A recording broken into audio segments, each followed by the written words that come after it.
میرے نبی پاک علیہ السلام کے غلام حضرت طارق بن عبداللہ رضی اللہ تعالیٰ عنہ فرماتے ہیں کلمہ پڑھنے سے پہلے ایک دفعہ ہمارا سارا قبیلہ تجارت کے لیے نکلا تھا، اور اس وقت منظر یہ ہوتا تھا کہ ہم اپنی عورتوں کو بھی ساتھ لے جاتے تھے۔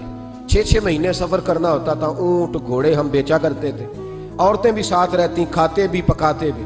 کہتے ہیں ایک سفر سے ہم واپس آ رہے تھے تو مدینے کے باہر صحرا میں ہم نے پڑاؤ کیا، اکیلے رسول پاک صلی اللہ پھر ایک دفعہ پڑھیے گا، ایک دفعہ پھر کہیے گا صلی اللہ تعالی علیہ وسلم۔ کہتے ہیں نبی پاک تنہا اکیلے، حضور نہ سیر کرتے کرتے ہمارے قافلے کے پاس سے گزرے، خیمے لگے تھے، پڑاؤ کیا، محبوب تشریف لے آئے۔ کہتے ہیں حضور سید عالم صلی اللہ تعالی وسلم تشریف لائے، کوئی قبیلے میں سے قافلے میں سے حضور کو جانتا نہیں تھا۔ ایک سرخ رنگ کا اونٹ تھا ہمارے سردار کا جو بکنے سے رہ گیا تھا، بڑا خوبصورت۔ کہتے ہیں نبی پاک کو پسند آ گیا۔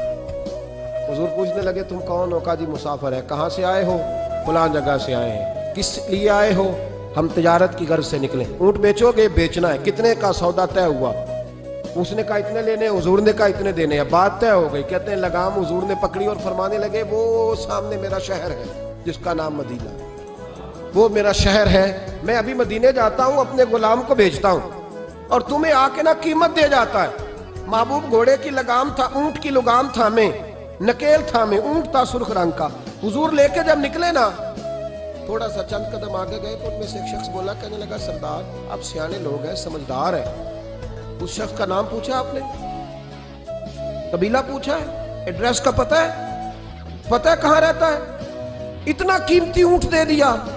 سردار بھی کہنے لگا، سارے کہنے لگے یار ان کی باتوں میں اتنی لذت تھی، ان کے گفتار و رفتار اتنی باوقار تھی، مزیدار تھی کہ ہوش ہی کوئی نہیں رہا۔ بھئی ہم پرانے تاجر ہیں، کبھی اس طرح کا سودا کیا ہی نہیں جس طرح کا آج ہو گیا۔ اوہو واقعی کچھ نہیں یاد رہا، کوئی سمجھ نہیں آئی۔ وہ ابھی نظر آ رہے، ایک آدمی دوڑ کے جاؤ، دوڑ کے اور جا کر کے نا ان سے کہو، بڑی جائز بات ہے، وہ ناراض بھی نہیں ہوں گے، ان سے ایک شخص کہو کہ بھئی اونٹ دے جاؤ، پیسے لے آنا اور اپنا مال لے جانا، دوڑ کے جاؤ۔ ایک شخص دوڑنے لگا تو سردار کی بیوی خیمے کے اندر تھی، پردے کے پیچھے سے بولی، کہنے لگی خبردار کوئی پیچھے نہ جائے، اگر پیسے مل گئے تو ٹھیک ہے، نہ ملے تو میں دے دوں گی، کوئی پیچھے نہ، کوئی نہ جائے پیچھے۔ سردار کہنے لگا تو جانتی ہے؟ کہنے لگی نہیں۔ کہا گارنٹی کیوں دے رہی ہے؟ تو کہنے لگی تم نے ان کا چہرہ نہیں دیکھا؟ تم تو سودے کر رہے تھے، میں پردے کے پیچھے سے دیکھ رہی تھی۔ پیر مہر علی شاہ صاحب کو کسی نے کہا تھا نبی پاک کا حلیہ بیان کرے، بتائیں حضور کے کان مبارک کیسے تھے، آنکھیں کیسی تھی، ناک مبارک کیسی تھی، بینی مبارک کیسی تھی۔ تو پیر مہر علی شاہ صاحب کہنے لگے کوئی مثل نہیں ڈھولن دی، کہنے لگے مجھ سے نہیں بیان ہوتا حضور کا حلیہ، کوئی مثل نہیں ڈھولن دی، تو چپ کر مہر علی، ایتھے جا نہیں بولن دی، بس کر، تو بیان کر سکتا ہے؟ اتنی طاقت۔ اعلیٰ حضرت نے کہا لم یاتی نظیر کفی ناظرن مثلے تو نشد پیدا جانا۔ کہا حضور مثال تو تب آپ کی بنے گی نا، کوئی آپ کی طرح کا پیدا تو ہوگا، تب بھی مثال بنے گی، تو جب ہوا ہی نہیں تو مثال کیسے بنے گی؟ کہنے لگی کوئی نہ جائے، نہ پیسے آئے تو میں دے دوں گی، میں تو پردے کے پیچھے سے دیکھ رہی تھی، ان کے چہرے کا وقار دیکھا، ان کی آنکھوں کی روشنی دیکھی، ان کے لفظوں کا حسن دیکھا۔ تم 50 باتیں کرتے تھے، وہ ایک جواب دیتے اور گنے چنے لفظ بولتے تھے، ان کی سادگی کا وقار دیکھا۔ جانے دو، نہ پیسے آئے تو میں دوں گی۔ کہتے ہیں حضور گئے، تھوڑی دیر کے بعد ایک کالے رنگ کا حبشی غلام آیا، پیسے بھی پکڑے اور اپنی چادر میں نا کھجورے باندھ کے تو پیچھے ڈالی ہوئی، وہ دیہاتی لوگ پیچھے نہیں ڈال لیتے، کھجورے ڈال کے پیچھے۔ کہتے ہیں وہ آئے اور ان کی آنے کا انداز بھی بڑا نرالا تھا۔ کہتے ہیں وہ جھومتے جھومتے اللہ کا ذکر کرتے، اللہ الصمد کرتے پہنچ گئے اور آگے کہنے لگے تم سے میرے نبی نے اونٹ خریدا ہے؟ تم سے؟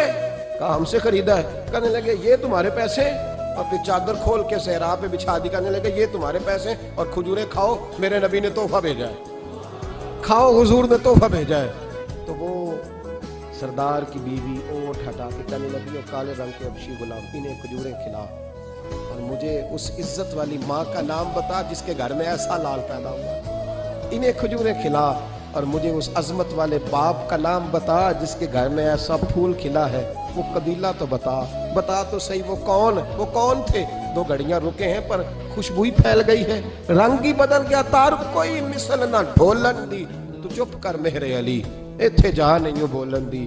حضرت طارق بن عبداللہ کہتے ہیں جناب بلال فرمانے لگے وہی تو اللہ کے آخری رسول ہیں, وہی تو خاتم المرسلین ہیں, وہی تو ہیں جنہیں اللہ نے ساری انسانیت کے لیے نمونہ عمل بنایا.